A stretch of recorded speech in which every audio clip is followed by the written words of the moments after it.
La Chine, nouvel Eldorado du vin, ils ont encore du mal à en croire leurs yeux.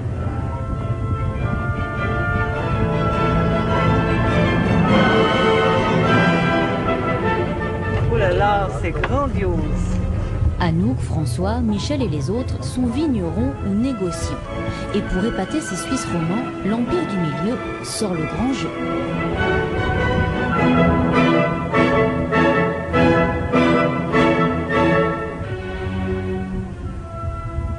Vous voyez là, c'est l'hôtel de notre domaine. Cela ressemble un peu à une hacienda d'Amérique du Sud.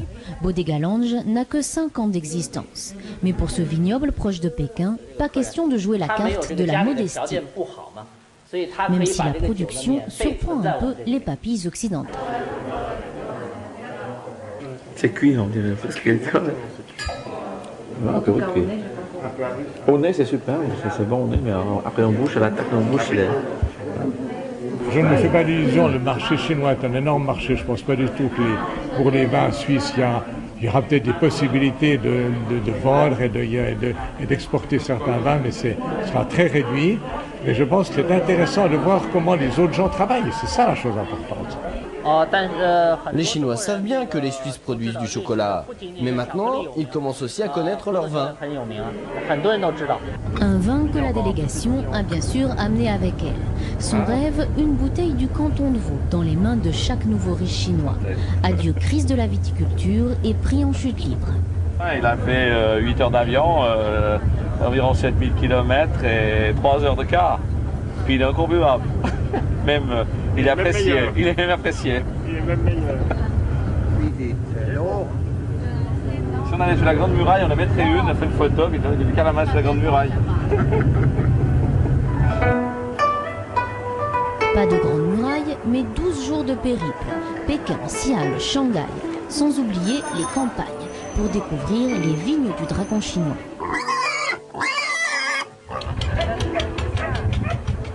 Le pays compte déjà 200 millions de consommateurs occasionnels. Dans les vignobles, une abondante main-d'œuvre paysanne produit plus que les Australiens. La Chine découvre les plaisirs de Bacchus, avec une gourmandise, une démesure qui fascine les Suisses, qui les inquiète aussi. La Suisse pourrait leur apporter quelque chose, mais vous savez, on nous l'a dit depuis quand on est là, faire des affaires avec la Chine, il faut lire le contrat 12 fois et le retourner 14 fois pour être sûr de ne pas se faire rouler dans la farine. Alors je dirais qu'il faut prendre des précautions. Il faut avoir des antennes sur place et puis discuter. Mais c'est vrai qu'on peut leur apporter quelque chose. Et en premier lieu, quelques conseils environnementaux. Car question pesticides et autres traitements, les Chinois ne font pas dans la dentelle. Voici des résidus de sulfate de cuivre, la fameuse bouillie bordelaise, aujourd'hui interdite en Europe. Ça, c'est la maladie. Oh, le cuivre a brûlé le champignon. C'est pour ça que la feuille, elle brûle ici. Oui. Donc, ils ont tellement mis de cuivre. Si c'est vrai qu'ils mettent 22 kilos de cuivre à l'hectare, comme ils ont dit hier, ben c'est pour ça que ça brûle. Mais on se rend compte qu'ils ont une soif d'apprendre, une soif de s'améliorer qui fait que même si on peut critiquer maintenant la qualité des vins, la qualité des traitements, ben la base elle est saine et puis justement ce côté d'une énergie pour aller plus loin qui est vraiment incroyable. Le mariage des vignobles suisses et chinois n'est peut-être pas encore d'actualité, mais on fait tout pour se connaître.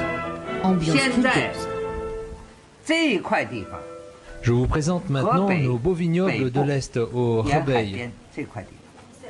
Et dans cette stratégie de conquête, tous les moyens sont bons, même les échanges de cadeaux, comme ce calendrier en tissu de la Suisse romande.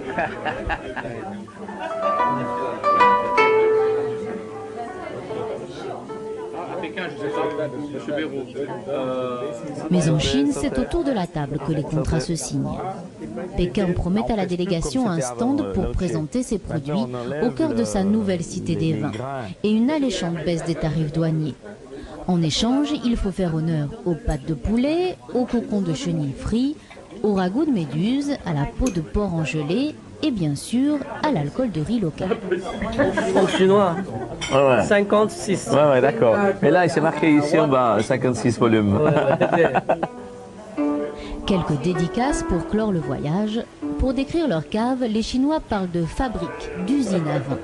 Les notions de terroir, de culture viticole sont encore absentes. Mais il n'y a ici aucun a priori. De quoi inciter les Suisses à abandonner leur complexe. Au printemps prochain, un premier Chasselas Helvète partira à l'assaut de ce qui sera sans doute bientôt le premier marché du monde. À la Chine, à la Suisse, au Sanchi et au canton de Vaud. Et à Chantine. Kanpai.